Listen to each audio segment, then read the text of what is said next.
جانے مہرو کی بائیں آنکھ اس روز صبح ہی سے کیوں لگاتار پھڑک رہی تھی، مگر جب پروین نے تنہائی پاتے ہی اسے بتایا کہ مغرب کے بعد جب مہرو کی حویلی میں اس کی مہندی کی تقریب زوروں پر ہوگی اور ساری عورتوں کا دھیان مہندی کی رسموں، شگنوں اور گیتوں پر ہوگا، تب وہ بالے کے سارے تحفے اور خط لے کر پچھلے باغ اس سے ملنے جائے گی۔ تو مہرو کا دل دھڑک سا گیا، وہ اپنی نازک سہیلی کو اس مشکل میں تنہا کیسے جانے دیتی۔ دونوں میں بحث چھڑ گئی۔ مہرو بضد تھی کہ پروین کی جگہ وہ خود یہ ساری چیزیں بالے کو لوٹا آئے گی اور ساتھ ہی اسے اپنی عزت کا واسطہ دے کر اپنی چادر اس کے قدموں میں ڈال دے گی کہ بالا اب اس کی سہیلی کو مزید نہ ستائے، جبکہ پروین مہرو کو یوں اکیلے اس آگ میں کودنے کی اجازت دینے پر تیار نہ تھی۔ آخر لاکھ بحث کے بعد طے پایا کہ پہلے مہرو باغ میں جائے گی اور پروین چھپ کر اس کا انتظار کرے گی۔ اگر مہرو بالے کو منانے میں کامیاب ہو گئی اور اسے صلح کی نیت نظر آئی تو وہ پروین کو بھی آواز دے کر بلا لے گی، لیکن اگر بالے نے لڑائی جھگڑے اور پروین سے دوبارہ ملنے کی ضد نہ چھوڑی تو مہرو بات ختم کر کے واپس پلٹ آئے گی۔ اس شام عصر کے وقت ہی سے آسمان پر گھنے بادلوں نے ڈیرا ڈال دیا تھا اور وقفے وقفے سے دور کہیں بجلی بھی چمک رہی تھی، لیکن وہ دونوں سہیلیاں اس بات سے بے خبر تھیں کہ دور چمکتی بجلیوں کی یہ لپک آج ان کے آشیانے کو بھی خاکستر کرنے کی سازش کیے بیٹھی ہے۔ مغرب سے پہلے ہلکی بارش بھی شروع ہو گئی اور پروین اور مہرو کو ایسا لگا کہ آندھی بارش کا یہ پردہ قدرت نے خود ان دونوں کے لیے ڈالا ہے، تاکہ جب وہ دونوں اٹھ کر باہر جائیں تو باقی عورتیں ان کی غیر موجودگی محسوس نہ کر پائیں۔ منصوبے کے مطابق پہلے مہرو چادر اوڑھ کر اندھیرے میں نکلی، پھر اس کے پیچھے پروین نے بھی باغ میں قدم رکھ دیے۔ ٹھیک اسی لمحے کسی نے حویلی کی طرف جاتے بجلی کی تار باہر کھمبے سے کاٹ ڈالی اور یکدم گپ اندھیرا چھا گیا۔ پروین نے گھبرا کر اندھیرے میں مہرو کو ڈھونڈنے کی کوشش کی۔ وہ مہرو کو آگے جانے سے روکنے کے لیے اس جانب لپکی جہاں اس نے مہرو کو گھنے درختوں کے پیچھے اوجھل ہوتے دیکھا تھا۔ تبھی اس نے 2-3 افراد کا منہ پر ڈاکوؤں جیسے سیاہ ڈاٹھے باندھے باغ کی دیوار کودتے دیکھا اور خوف کے مارے اس کی آواز گھٹ کر رہ گئی۔ دور کہیں سناٹے میں مہرو کی دبی دبی سی چیخ گونجی۔ پروین تڑپ کر اس طرف دوڑی۔ اس نے بارش اور کہیں دور گرتی بجلی کی چمک میں دیکھا کہ کوئی بے ہوش مہرو کو اٹھا کر بھاگ رہا ہے۔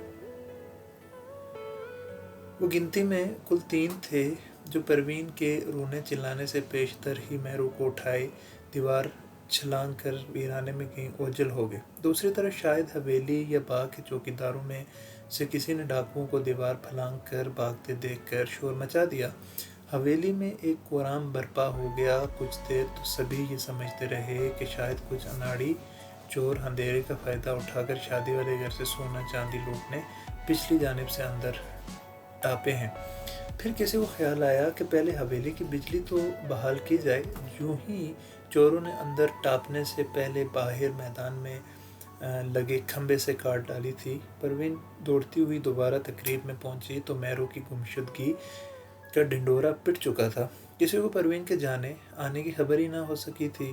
ڈاکوؤں کا پیچھا کرنے کے لیے حویلی کے مرد آنکھوں میں خون لیے گرجتے، گالیاں بکتے اور ہوائی فائر کرتے ہوئے سین میں جمع ہوئے تو ان کی وحشت اور سرخ آنکھیں دیکھ کر پروین ڈر گئی اور ہزار خواہش کے باوجود کسی کو بالے کے بارے میں کچھ نہ بتا سکی۔ کرمداد اپنے وفاداروں کے ساتھ اسی وقت مہرو کی تلاش میں نکل گیا۔ مہرو کی ماں کو غشی کے دورے پڑنے لگے اور پروین ساری رات روتے گڑ گڑاتے خدا کے حضور یہی دعائیں کرتی رہی کہ احمد اور کرمداد مہرو کو واپس لے کر ہی لوٹیں۔ اگلے روز شام کو وہ سب تھکے ہارے واپس آ گئے، پر مہرو واپس نہ آئی۔ اسی اثنا میں ایک دوسری انہونی یہ ہوئی کہ پروین کے مہینوں پہلے سے بیمار باپ کو اچانک دل کا دورہ پڑا۔ پروین کی ماں اسے لیے گاؤں کے واحد 2 کمرے کا اسپتال کی طرف دوڑی اور اگلے 2 ہفتے پروین بیمار باپ کے بستر کی پانتی سے لگی دوا دارو ہی کرتی رہی۔ ڈاکٹر نے صاف کہہ دیا کہ اتنے شدید دورے کے بعد پروین کے باپ کا بچ جانا کوئی کرامت ہی ہے، مگر اب ہر لمحہ ان ماں بیٹی کو بیماری کا خیال رکھنا ہوگا۔ کوئی بھی ایسی بات نہ ہو جس سے مریض کے ذہن یا دل پر کوئی بوجھ پڑے۔ پروین مہرو کے اغوا کی اگلی شام ماں کے ساتھ اسپتال آئی اور تب سے اس کے کان مہرو سے متعلق کسی اچھی خبر کو ترس رہے تھے۔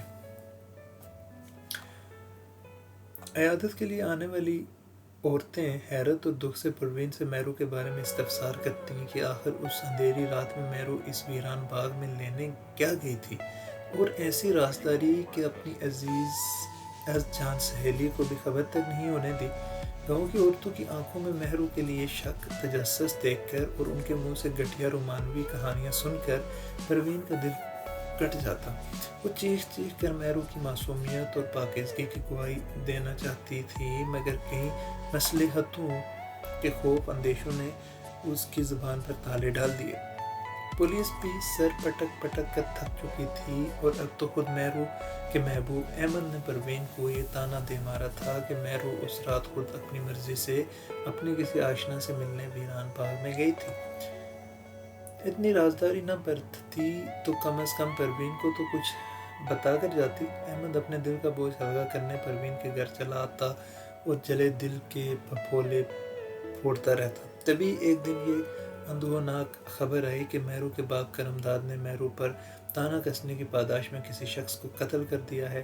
مہرو کا بچہ کچا خاندان رل کر برباد ہو گیا، کرمداد کو پھانسی کی سزا ہو گئی، اور مہرو کی ماں باپ ہر ہو کر گاؤں کی گلیوں کی خاک چھانتی پھری۔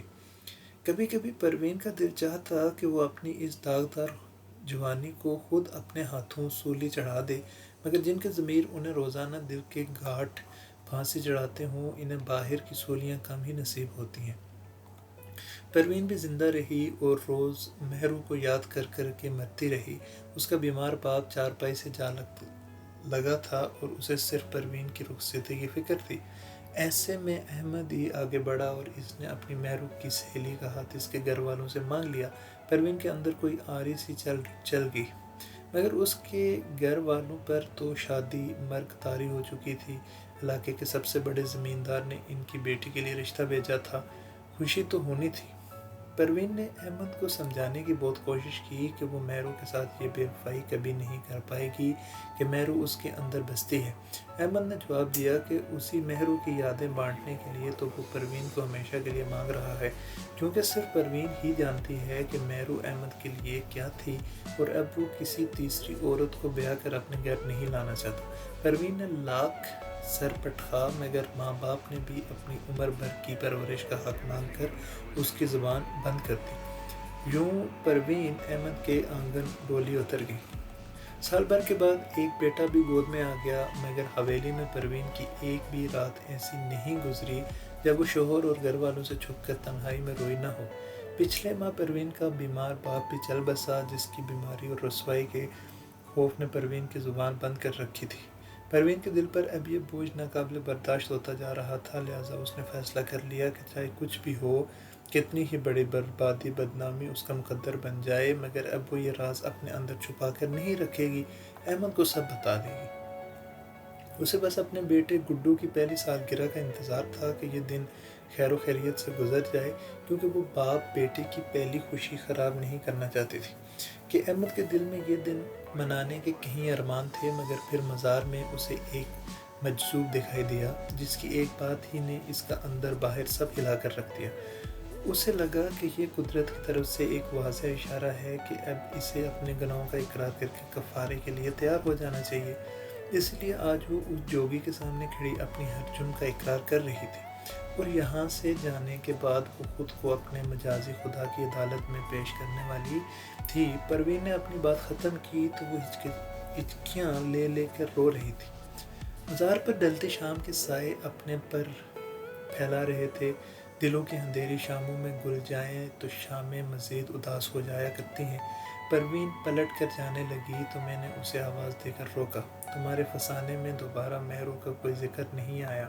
اگر تمہیں واقعی اسے کھو دینے کا اتنا ہی پچھتاوا تھا تو تم نے اسے اپنے طور پر کھوجا کیوں نہیں؟ بالا مہرو کو اٹھا کر کہاں لے گیا تھا، اور اب مہرو کہاں ہے؟ پروین نے میری طرف دیکھا، اس کی پلکیں اب تک نم تھیں۔ یہی تو میں آپ سے پوچھنے آئی تھی سائیں جی کہ میری مہرو کہاں ہے۔ آپ تو اللہ والے سائیں لوگ ہیں، آپ کو تو پتہ ہوگا کہ وہ کہاں ہے۔ میں نے اسے بڑا ڈھونڈا پر وہ مجھے نہیں ملی۔ میرے ذہن میں ایک تیز آندھی سے چلنے لگی۔ پروین نے بتایا کہ وہ اپنے باپ کی بیماری کی وجہ سے ہفتہ بھر تو اسپتال ہی سے نہیں نکل پائی، مگر وہ برابر احمد کی حویلی کی خبر رکھے ہوئے تھی۔ گاؤں کی عورتیں جو اس کی ماں سے ملنے آتی تو ان سے اسے حویلی کی سنگن ملتی رہتی تھی۔ مہرو کا کچھ پتہ نہیں چل رہا تھا۔ آس پاس کے سارے علاقے چھان مارے گئے۔ احمد کے اندر جب تک غیرت کے ناگ نے پھن نہیں اٹھایا تھا، وہ خود بھی مہرو کے باپ کے ساتھ چپا چپا کریا اپنی محبوبہ کو تلاشتا رہا، اور اس کے بعد بھی کرم داد اور پولیس مہرو کی تلاش میں سرگرداں رہی، مگر مہرو کو تو جانے زمین کھا گئی یا آسمان نگل گیا۔ پروین نے اپنے کالج کی اس پرانی سہیلی سے مدد لینے کا فیصلہ کیا جو بالی کے گاؤں سے پڑھنے آیا کرتی تھی۔ باپ کے ہوش میں آتے ہی چھٹے یا ساتویں روز پروین کالج گئی تاکہ اپنے دوست کے ذریعے بالی کے علاقے جا کر اس کے پاؤں پڑ جائے اور اس کی منت کرے کہ بالا پروین کی دل لگی کی سزا اس کی معصوم سہیلی کو نہ دے۔ مگر پروین کے سر پر ابھی کچھ اور آسمان ٹوٹنے باقی تھے۔ سہیلی نے اسے یہ دل دہلا دینے والی خبر سنائی کہ بالے کو 5 روز پہلے اس لڑکی کی بائی نے گولی مار کر قتل کر دیا۔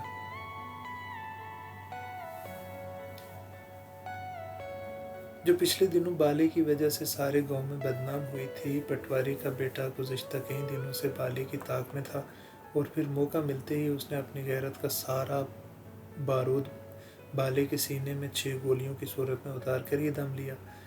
بالے کو تڑپنے کی مہلت بھی نہیں مل سکی اور پروین کی سانسیں رک سی گئیں۔ بالے کی موت مہرو کے اغوا کے ٹھیک اگلے دن ہوئی تھی، مگر پھر مہرو کہاں چلی گئی؟ بالے کے ساتھ 2 اور لوگ بھی تو حویلی کے پچھلے باغ میں کودے تھے، وہ کون تھے؟ پولیس نے قتل کی تفتیش کے دوران اسی رات بالے، پٹواری کے بیٹے اور مددگاروں سمیت بالے کے سارے دوست اور کارندوں کو بھی گرفتار کر لیا۔ کیونکہ کراس فائر میں دونوں طرف کے کچھ فریقین زخمی بھی ہوئے تھے اور علاقے میں نقص امن کا خدشہ بڑھ رہا تھا۔ ان سب کے ضمانتیں ہونے میں کئی ہفتے لگ گئے۔ پروین اس سارے عرصے میں اپنی بھرپور کوشش کرتی رہی کہ اسے مہرو کی کوئی خبر مل جائے، مگر ایک کمزور لڑکی بھلا کسی دوسرے گاؤں میں کتنی بھاگ دوڑ کر سکتی ہے؟ سو ناکام ہی رہی۔ وہ ہر دوسرے روز کسی نہ کسی بہانے اپنی سہیلی کے ساتھ چند گھنٹوں کے لیے اس کے گاؤں چلی آتی اور ہر گلی کوچے بازار کو آنکھیں پھاڑ پھاڑ کر تکتی کہ شاید کہیں سے اسے اپنی پیاری مہرو کی کوئی جھلک دکھائی دے جائے۔ مگر کھونے والے اگر مل جائیں تو پھر کوئی انہیں گم شدہ ہی کیوں کہے؟ پروین کا پاگل پن اتنا بڑھ گیا تھا کہ وہ کئی بار لوگوں سے پوچھتے بالے کے ڈیرے تک جا پہنچتی، مگر وہاں بھی ویرانی ہی اس کا مقدر بنی۔ مزاروں نے بتایا کہ پولیس نے اس رات بالے کے سارے اوباش دوستوں اور بدمعاش اہلکاروں کو اٹھا لیا تھا، اور اب یہاں 2-4 پرانے خاندانی نوکروں کے علاوہ اور کوئی نہیں ہوتا۔ پروین نے بالے کی منہ بولی بہن ہونے کا جھوٹ بول کر اپنی دوست کے ساتھ پرسہ دینے کے بہانے بالے کی کوٹھی کا بھی پھیرا ڈالا اور کریت کر بالے کی ماں بہنوں سے بھی سوال جواب کر آئی، مگر جیسے نہیں ملنا تھا وہ آخر تک نہ ملی۔ کبھی کبھی اس کے دل میں یہ خدشہ بھی جاگ اٹھتا کہ کہیں بالے نے پروین کی جگہ مہرو کو گھونگھٹ تلے دیکھ کر طیش میں آ کر اسے مار ہی نہ ڈالا ہو اور وہیں کہیں اپنے ڈیرے کے آس پاس ہی دفنا دیا ہو۔ ایسے میں پروین کو آس پاس کے سارے کھیت کھلیانوں میں مہرو کی تازہ کھودی ہوئی قبر دکھائی دینے لگتی۔ پھر پروین نے آس پاس کے سارے قبرستان بھی چھان مارے۔ آخر پروین کی ماں ہی بیٹی کے اس پاگل پن اور جنون کے آڑے آئی، کیونکہ آس پاس علاقے کے لوگوں نے عجیب باتیں شروع کر دی تھیں۔ پروین کی ماں جیسے اتنا جانتی تھی کہ اس کی بیٹی اپنی عزیز جان سہیلی مہرو کی بازیابی کے لیے آس پاس کے درگاہوں مزاروں پر منتیں مانگتی اور چادریں چڑھاتی پھرتی ہے کہ مہرو خیریت سے گھر واپس لوٹ آئے، مگر جوان خوبصورت لڑکی کے ماں باپ بھلا اسے کب تک یوں ادھر ادھر بھٹکتے دیکھتے؟ لہٰذا ایک روز اس پر پابندی عائد کر دی گئی کہ اب وہ اپنی کسی کالج کی سہیلی یا گاؤں کی کسی کمی مزارن کے ساتھ تانگے میں ادھر ادھر خجل خوار نہیں ہوگی۔ پروین کی ماں کو تو یہ بھی شک ہو گیا کہ پروین کے چہرے پر جو ہر وقت اداسی اور سردی سی چھائی رہتی ہے، یہ بھی کسی ایسے ہی ویران مزار یا خانقاہ کا سایہ ہے جو اس کی بیٹی کے حسن کو گن بن کر چاٹ رہا ہے۔ وہ بیٹی کو جلد از جلد ڈولی میں بٹھا کر گھر سے رخصت کرنا چاہتی تھی، اور ایسے میں جب احمد کا رشتہ آیا تو اسے لگا کہ جیسے خدا نے بس اس کی سن لی ہے، لہٰذا جھٹ پٹ پروین کو احمد کے ساتھ رخصت کر دیا گیا۔ پروین کی کہانی ختم ہو چکی تھی، مگر مجھے یوں لگ رہا تھا جیسے میں اب بھی کسی گہرے اندھے کنویں میں رستہ تلاش کرنے کی کوشش میں ہوں۔ مہرو کی گمشدگی اب بھی ایک معمہ بنی ہوئی تھی۔ پروین نے چادر سر پر ڈالی اور واپسی کی راہ لینے سے پہلے دھیرے سے بولی، میرے لیے دعا کریں کہ سائیں جی، جانتی ہوں میں اس قابل نہیں، مگر میں اندر سے بہت کمزور نکلی۔ اپنے بوڑھے باپ کا سر کسی کے سامنے جھکنا نہیں دیکھنا چاہتی تھی، اسی ڈر سے میں نے سہیلی کو اپنے باپ کی عزت پر قربان کر دیا، مگر آج میں اپنے جرم کی سزا بھگتنے جا رہی ہوں۔ میری دعا ہے کہ احمد خود اپنے ہاتھوں سے میرا گلا گھونٹ کر میرا قصہ مکا دے۔ پروین روتے ہوئے پلٹی تو میں نے آواز دے کر اسے روکا، جانے سے پہلے میری ایک بات سن لو۔ کچھ سچ اگر اپنے وقت پر بول دیے جائیں تو ان کی افادیت قائم رہتی ہے، مگر وقت گزر جانے کے بعد وہی سچ دوسروں کے لیے نہ کرتا گناہ کا عذاب بن جاتا ہے۔ تم انہیں کیوں سزا دینا چاہتی ہو جن کا تمہاری خطا سے دور دور کا بھی واسطہ نہیں؟ جو معصوم ہیں وہ تمہارے گناہ کیوں بھگتیں بھلا؟ تو پھر میں کیا کروں سائیں جی؟ چپ رہتی ہوں، تب بھی پچھتاوے کے ناگ مجھے مسلسل ڈستے ہیں کہ میں انہیں اپنوں کے ساتھ مخلص نہیں، دھوکہ دے رہی ہوں ان سب معصوموں کو جو اندر سے بہت اجلے ہیں، مگر میرے اندر کے سیاہ کالک سے ناواقف ہیں اور مجھے بھی اپنے جیسا پاکیزہ اور معصوم سمجھتے ہیں۔ وہ کیا جانے میں اندر سے کتنی داغدار، کتنی میلی ہوں۔ میں نے اس کی لرزتی پچھتاوے کی بوجھ تلے دبی پلکوں کو بھیگتے دیکھا۔ کبھی کبھی اپنوں سے اپنا سچ چھپانا ہی ہماری سزا مقرر کر دی جاتی ہے۔ سچ بول دینے سے شاید ایک بار موت ملتی، مگر اپنے اندر کا سچ کسی اور کی خاطر چھپانے والے ہر روز ایسی کئی موتیں مرتے ہیں، اور یہ سچ بول کر بوجھ اتار دینے سے کہیں بڑی سزا ہے کہ اپنے اس بوجھ کے ساتھ ہی عمر بھر جیا جائے۔ روز خود کو آئینے میں دیکھ کر اور اپنی اصلیت پہچان کر تعزیر مقرر کیجیے۔ تمہیں بھی فی الحال اس سچ کو اپنے اندر ہی کسی دور تک چبھے کانٹے کی طرح پابست رکھنا ہوگا، روز تڑپنا اور روز فنا ہونا ہوگا، جب تک کہ قدرت خود تمہارا سچ تمہارے اپنوں پر ظاہر نہ کر دے، ورنہ سمجھ لینا کہ ابھی تمہیں ان کی خوشیاں برباد کرنے کی اجازت نہیں دی گئی۔ پروین آنکھیں پوچھتی چلی گئی۔ میں نے بخت خان کو یہ سارا ماجرا اسی رات سنا دیا۔ اس نے ایک ہی سوال پوچھا، آگے کیا کرنا ہے عبداللہ خانہ؟ ہم کل صبح بالے کے گاؤں جا رہے ہیں، اس ڈور کا اگلا سرا اب ہمیں وہیں سے ملے گا۔ قتل والی رات پولیس نے بالے کے ڈیرے پر چھاپا مار کر اس کے تمام ساتھیوں کو گرفتار کر لیا تھا۔ ضرور سارے ڈیرے کی تلاشی بھی لی گئی ہوگی۔ اگر مہرو بالے کے ڈیرے پر ہوتی تو پولیس کو ضرور مل جاتی، مگر بالے نے اسے وہاں نہیں رکھا تھا۔ مطلب ڈیرے کے علاوہ بھی بالے کا کوئی نہ کوئی ایسا ٹھکانہ ضرور ہوگا جہاں وہ مہرو کو چھپا سکتا تھا۔ ہمیں وہی ٹھکانہ تلاش کرنا ہوگا بخت خان۔ اور پھر اگلی صبح منہ اندھیرے مزار سے گزرتی پگڈنڈیوں پر میں اور بخت خان دھند اور قہر میں ڈوبے کھیتوں کے درمیان بڑے سیاہ شالیں لپیٹے جوگی فقیروں کے بیس میں پیدل ہی نکل کھڑے ہوئے۔ کچھ فاصلے پر بیل گاڑیوں کا ایک قافلہ سا اسے سمجھ جاتے ملا تو انہوں نے ہمیں بھی پیچھے بٹھا لیا۔ دھوپ چڑھنے کے 2 گھنٹے بعد ان میں سے ایک بولا، اے لو بادشاہو، آپ کی منزل آ گئی۔ میں نے چونک کر سامنے دیکھا۔